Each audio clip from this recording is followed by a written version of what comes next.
যখন ইফতারের সময় হয়ে যায় সাথে সাথে তোমরা ইফতার করে ফেলো।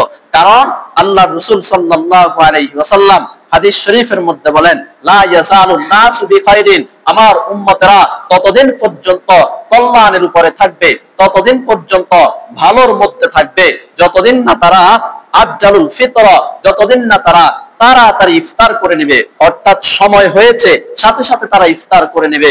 এই কাজ তারা যতদিন করবে ততদিন তারা কল্যাণের উপরে থাকবে। আর তারা যদি এই কাজ থেকে বিচ্যুত হয়ে যায় তাহলে তাদেরকে অকল্যাণ গ্রাস করে ফেলবে।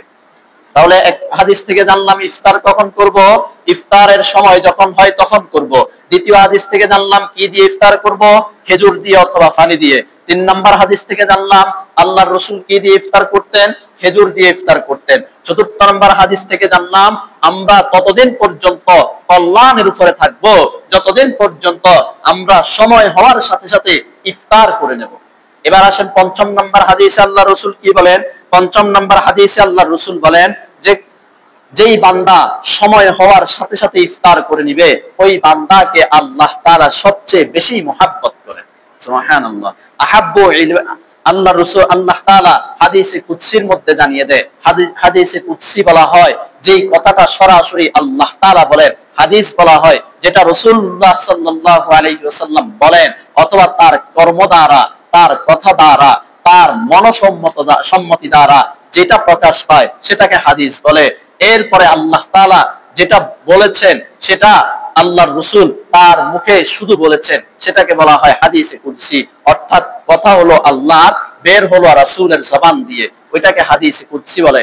আল্লাহর রাসূল হাদিসে কুদসির মধ্যে বলেন আহাব্বু ইবাদি ইলাইয়া আজালুকুম ইফতারা, যেই বান্দা তাড়াতাড়ি ইফতার করে নিবে, অর্থাৎ ইফতারের সময় হওয়ার সাথে সাথে যেই বান্দা ইফতার করে নিবে ওই বান্দাকে আল্লাহ তাআলা সবচেয়ে বেশি মহব্বত করেন। তাহলে আমরা ফার্স্ট হাদিস থেকে জানলাম ইফতার কখন করব, ইফতার কি দিয়ে করব। এবার আসেন 6 নম্বর কথা। আমরা নিজেরা তো ইফতার করব। আমরা যদি অন্য লোককে যদি ইফতার করাই তাহলে এই ইফতার করানোর মধ্যে ফজিলত কি?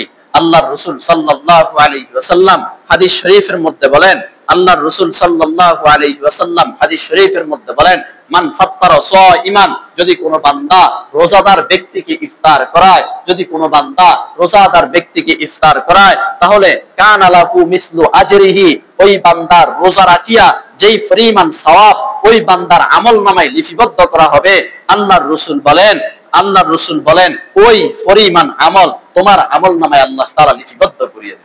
সুবহানাল্লাহ। আমি রোজা রাখছি, আরেকজন ভাই রোজা রাখছে, ওই ভাইকে আমি রোজাদার ব্যক্তিকে আমি ইফতার করালাম। ইফতার করানোর দ্বারা যদি ওই ভাইয়ের আমলনামায় যে আমলটা আল্লাহ তাআলা লিপিবদ্ধ করে দিবেন হুবহু কানা মিসলু আজরিহি, হুবহু ওই আমলটা, ওই সওয়াবটা আমার আমলনামায় আল্লাহ তাআলা লিপিবদ্ধ করিয়ে দিবেন। আল্লাহর রাসূল বলেন যে গায়রু আন্নাহু লা ইউনকাসু মিন আজরি সাইমি শাইউন, ওই বান্দার আমলনামার যে আমলটা তোমার আমলনামায় আল্লাহ লিপিবদ্ধ করে দিবেন ভেবো না ওই বান্দার আমলনামায় আল্লাহ তাআলা কমতি করবেন না, আল্লাহ তাআলা কমতি করবেন না। ওই বান্দার আমলনামায় যতদূর আমল দেওয়া দরকার ততদূর আমল ওই বান্দার আমলনামায়ও দিবে এবং ওই ততদূর সওয়াব তোমার আমলনামায়ও আল্লাহ লিপিবদ্ধ করিয়ে দেবেন। সুবহানাল্লাহ। এবার আসেন তো এখন আমি প্রশ্ন করি, আপনারা উত্তর দেন। এখন বলেন তো আমার কাছে একজন ব্যক্তিকে ইফতার করানোর মতো সামর্থ্য নাই, আমার কাছে ইফতার করানোর মতো সামর্থ্য নাই। কারণ স্বাভাবিকত আমরা যখন ক্ষুধার্ত থাকি, রোজা রাখার পরে ক্ষুধার্ত হয়ে যাই, এখন ইফতারের সময় আমরা রকমারি আইটেম খাই, আমরা ফ্যাট ভরে খাই, ভর্তি করে খাই। এখন ওই ফ্যাট ভর্তি করে খাওয়ানোর মতো সামর্থ্য আমার নাই, এখন আমি কি ইফতার করাবো না? করাবো। কেমনে করাবো? ওই যে আল্লাহর রাসূল বললেন ইফতারের মধ্যে বরকতের খাবার কি? খেজুর খাওয়া। ইফতারের মধ্যে বরকতের খাবার কি? পবিত্র খাবার কি? পানি খাওয়া। এখন আমার কাছে নাই, আমি তাকে ফ্যাট ভর্তি করে খাওয়াবো, আমার কাছে নাই। ওই খেজুর খাওয়ানোর দ্বারা, ওই পানি খাওয়ানোর দ্বারা ওই বান্দার আমলটা, ওই সওয়াবটা আমার আমলনামায় আল্লাহ হুবহু লিপিবদ্ধ করিয়ে দেবে। সুবহানাল্লাহ। সেম এরকম হুবহু একটা ঘটনা আল্লাহর রাসূলের যুগে ঘটলো। আল্লাহর রাসূল বললেন, যখন এই হাদিস বললেন তোমার কোন বান্দাকে যখন, তোমার কোন ভাইকে যখন তোমরা ইফতার করাবা, ইফতার করানোর পরে ওই বান্দার আমলগুলা যখন, সওয়াবগুলা যখন তোমার আমল নামায় আল্লাহ লিপিবদ্ধ করে দিবেন, তখন তোমাদের কাছে কেমন লাগবে? তখন সাহাবায়ে কেরাম প্রশ্ন করলেন, ইয়া রাসূলুল্লাহ, ওই বান্দাকে তো তৃপ্তি সহকারে ইফতার করানোর মতো আমার কাছে তো টাকা নাই, পয়সা নাই, সম্পদ নাই, কিচ্ছু নাই, আমরা কিভাবে ইফতার করাবো? আল্লাহর রাসূল বললেন, তাহলে ওই বান্দাকে একটা খেজুরের মাধ্যমে হইল ইফতার করিয়ে ওই বান্দার সবগুলা তোমার আমল নামায় লিখে নাও। বলে খেজুর তো নাই, কি করব? বর্তমান সময়ে তো খেজুরের এত দাম, কেমনে খেজুর খাওয়াবো? আল্লাহর রাসূল বলেন, খেজুরও না পারলে এক গ্লাস পানি হলেও, এক গ্লাস পানির বিনিময় হলেও ওই বান্দাকে ইফতার করাইয়া তোমার আমল নামা ওই বান্দার সওয়াবগুলো লিপিবদ্ধ করে। এই জন্য আমি যদি এক গ্লাস পানি দ্বারা একজন ব্যক্তিকে ইফতার করাই, তাহলে আমার আমল নামায় আল্লাহ তাআলা ওই বান্দার আমল নামা সওয়াবগুলো লিপিবদ্ধ করে দিবেন। যদি 10 জনকে করাই, 10টা রোজার 10 জন ব্যক্তির আমল আমার আমল নামায় লিপিবদ্ধ করে দিবেন। 100 জনকে করাইলে 100 জনের আমল আমার আমল নামায় আল্লাহ লিপিবদ্ধ করিয়ে দিবেন। এই জন্য আমাদের সামর্থ্যে যতদূর কুলায় আমরা যেই সমস্ত আইটেম গুলো ইফতারের মধ্যে করি, একটা প্লেটের মধ্যে যতদূর সম্ভব, একটা প্লেটের মধ্যে একটা পেঁয়াজু, একটা বেগুনি, একটা আলুর চপ, 2টা 4টা বুট পার্শ্ববর্তী ঘরের মধ্যে ফাটাবো, আর পার্শ্ববর্তী ঘর আমার ঘরের মধ্যে ফাটাবে। তার দ্বারা ফায়দা কি? আমার ইফতারি সে খাইলো, তার ইফতারি আমি খাইলাম। আমার ইফতারি খাওয়ার দ্বারা, আমার ইফতারি সে খাওয়ার দ্বারা আমার যে সওয়াবটা, সেই সওয়াব তার আমল নামায় লিপিবদ্ধ হইল। আমার সওয়াব কি কমবে? কমবে না। আমিও যে সওয়াব পাবো, সেও সেই সওয়াব পাবে। তার ইফতারি আমি খাওয়ার দ্বারা তার সওয়াব আমার আমল নামায় লিপিবদ্ধ হবে, তারও সওয়াব কমবে না। সেও যে সওয়াব পাবে, আমিও সেই সওয়াব পাবো। এই জন্য এই আমলটা সব সময় করা দরকার। সামান্য পরিমাণ হলেও পার্শ্ববর্তী ঘরে কিছু ইফতার ফাটানো, যাতে করে তাদের সওয়াবগুলোও আমি নিতে পারি।